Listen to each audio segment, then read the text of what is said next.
So let's take a look at this. So I'm gonna pick one of these that was too big, right? So let's say Palantir, for example, right? It would have needed $1,400 to trade it. That sounds actually about right, to be quite honest with you.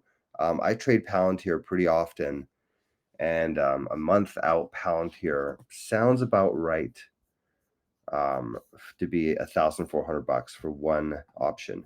Let's see what else could we have done, right? So let's say if we go into options for Palantir, and then I'm going to pick something about a month out.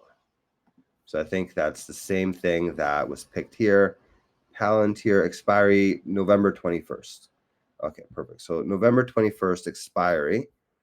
And then if we're looking at the money, which is right here, we see that they're trading for about, yeah, $14, right? Look at that. So that's exactly right. I guess if we wanted to make it cheaper, we could buy it out of the money. But I don't know about that. We could back test that if you guys are interested. But buying this out of the money does not sound like a good idea to me. I mean, I've traded a bunch of out of the money options before, and we could actually put this into the AI and back test this if you guys are interested. But yeah, I would say I wouldn't want to trade out of the money because every time I've done that, these options end up expiring worthless. It seems to be a lot harder to make money out of the money for an option, right? So I tend to buy more in the money or at the money options. But maybe if we shorten the expiry date, let's see. What if we did November 14th? That's gotten cheaper. Okay, so it's $13 as opposed to 14. Slightly cheaper. If we go November 7th, it's also cheaper. It's down to like $1,000.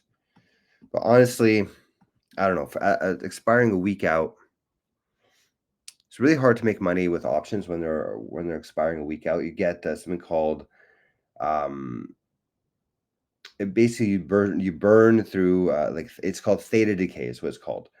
You get really heavy theta decay close to the expiration of an option. So in this case, if we have one expiring November 7th, that's expiring next week. Usually they say within the last week or so you have the heaviest theta decay. So I think it would actually be pretty hard to make money that way as well. So I'm wondering whether it makes sense to just kind of leave this account. You know, it's $5,000.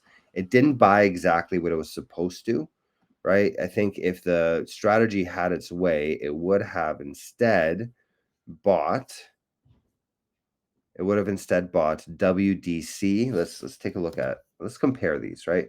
So it would have bought WDC, Western Digital. Wow. I didn't know they're doing so well.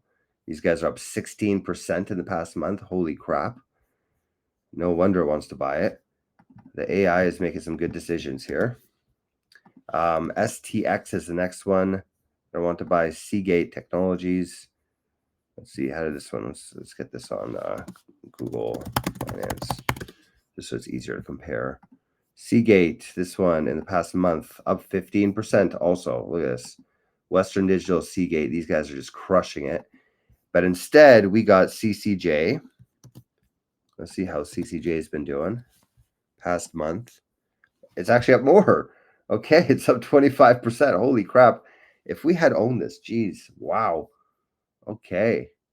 CCJ, and then the other one it wants to own is HIMS. How is HIMS doing?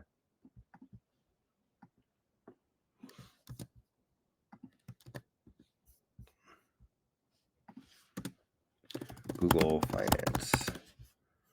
HIMS. This is down a lot today. HIMS has been down quite a bit. So I don't know if I'm feeling too good about owning this one. Although it is up quite a bit in the past 6 months. I feel like maybe it's just having a rough patch. Let's see. So we own CCJ. Wow.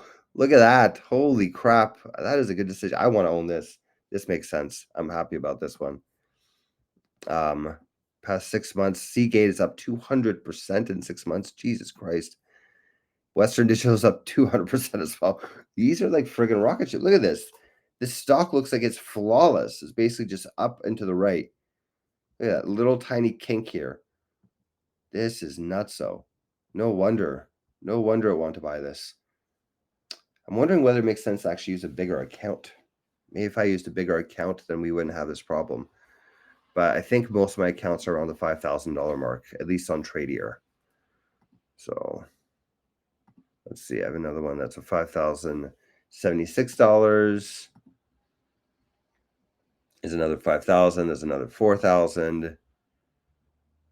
Is a $2,000 account, and then I had a bigger one, but they're not letting me trade it. You can actually see here. This is what happened with my. I have an account that's $10,000, and that I would be happy to do this with. But check this out. I have a negative $15,000 buying power on a $9,000 account. That basically means that they shut my account down. I violated something called the PDT rule. I don't know if you guys have ever heard of the PDT rule, but basically it's a pattern day trading is what it stands for. And it's basically if you are trading too much in your account, where I think you're allowed 5 round trips per week or something like that. A round trip being you buy and sell the same asset, right? Or I think with options, it even counts towards the underlying asset as well, if I'm not mistaken. And if you do that, I think 3 times or 5 times, something like that, within a week, then they basically give you a warning the first time, and then I got a warning, and then I still overtraded it again, so they shut down my account here. So I moved some money out, right? And maybe I should move more money over. It was supposed to go here, so this one still hasn't been moved yet. But maybe what we'll do is we'll get one account that's like a 10K type of account, right? Or what we could say, this is risky. I could tell this algorithm to, instead of buying 15%, to buy like 20% or 30%. But then we're like, that's a big risk. Like that's a lot of. Actually, I'm willing to try it. What do you guys think? What do you guys want to do? Are you guys down to try this out? What if we made this strategy trade a heck of a lot more? That's at 30% each, guys. Maybe what we'll do is we'll just get the top one. I think we switched it. We had it before where it was buying just the top one and kind of traded through that. And the reason why we changed that, ladies and gentlemen, is because it was not very diversified, right? So you had one, like for example, it owned one stock, and then that stock just happened to like not have very good earnings or whatever that week. So